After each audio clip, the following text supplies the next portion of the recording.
Hello and welcome to the Daily Brown Bag. Today we're going to be talking about mobile, making your website mobile ready in 2014. I'm Chad Hill and I'm joined by Adam Stetzer. Yeah, good morning, Chad. Welcome to the Brown Bag. So everybody's back. They're ready to be productive. It's a new year, and they're trying to evaluate their priorities. And a lot of people are looking at their websites thinking, what should I be doing? And it's always a long list, and you can only get to some of it. So it's a matter of prioritization. And a lot of folks are thinking mobile is where they need to really focus in 2014, getting their sites really to be mobile ready and starting to really recognize and let this data sink in that, Chad, I know we've been reporting on for months now, that more and more people are accessing your website, at least in some session, through a mobile avenue. So for those who are not convinced, here are some stats to make the case. Trinity Digital Media estimates that over 1.2 billion people are now accessing the web via a mobile device. Cisco has predicted that by the end of 2013, the stat's a little old, there will be more mobile devices on the planet than there are people. Be interesting to see now if that came true. The average age for getting your first cell phone is now at 13 years old, which is startlingly young for those of us with families. Recent stats from the Pew Research study show that 56% of U.S. adults are now smartphone users. That's half the population, half the consumers in the U.S. are using smartphones. So I think the discussion here, Chad, as you move into 2014 and try to think of priorities for your website is what should small businesses do to make sure they're ready for this mobile traffic that is clearly on the rise? Well, we have a couple tips for them, so we'll walk through those. But I think one of the interesting things in some of these reports, Adam, is it said that not having a mobile website is sort of the equivalent of closing your store one day a week. Now that probably varies industry to industry because clearly there are some industries that are more heavily mobile oriented than others, but it really is getting there where for a long time mobile was always coming, but again your stats show that it's here and people still haven't really taken these basic actions we're about to go through. So here are 4 simple tips.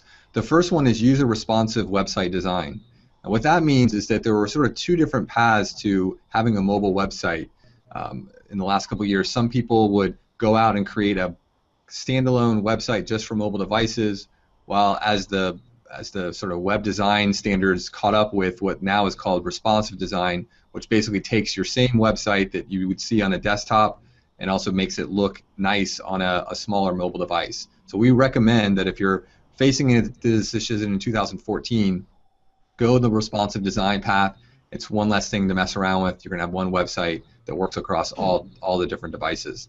The second one is, especially for people who are looking or in their car and on their way to your business, make sure you prominently place your phone number and your address on your website, usually in the header as well as in the footer, because a lot of times phones will allow you just to simply click on a number and call that without having to hunt around inside the navigation of your website.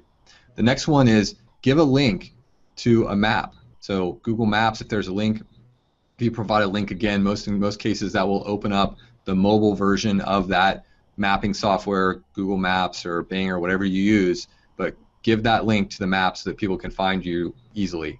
And the last one is think about what people are going to be looking for on their mobile device. Again, sometimes you can actually have a page that is your mobile landing page. In other cases, you just want to think about this on the home page anyway, but don't put too many words across your website. Make sure you get to the point on the home page. Give simple links to things that people might be looking for when they're coming in from a mobile device. So that's it, Adam. Those 4 simple tips should help people as they get ready for 2014 and the growth in mobile. Very interesting, and I think there's lots of interesting points in here. One is, well, maybe people don't find me via mobile. That's how some retailers feel, but the stats show that users migrate between mobile devices and desktops more fluidly than you'd think. They might start their search in one place and end it in another. So understanding that path ultimately to conversion on your website may involve more of a mobile interaction, a tablet, a smartphone, than you may realize, and so you don't want to block that path. And to your point, not having a mobile device, I like that analogy, is like closing your store one day a week. That would in the old days be crazy. Why do that by not having your mobile device or your website mobile ready? And I talked to a local traditional retailer today, and he was telling me, Chad, he's going to close his store entirely because he's been in the transition and he's now doing more business online, and the overhead of his store is just too much. So he's obviously going to be thinking about mobile quite a bit, and I'm sure there's a lot of retailers who are in that position or somewhere along this evolution from brick and mortar to online. So a lot of good tips for mobile to kick off 2014. Make sure it's high up on your list. We, of course, would love your feedback and love to see you back here for a brown bag tomorrow.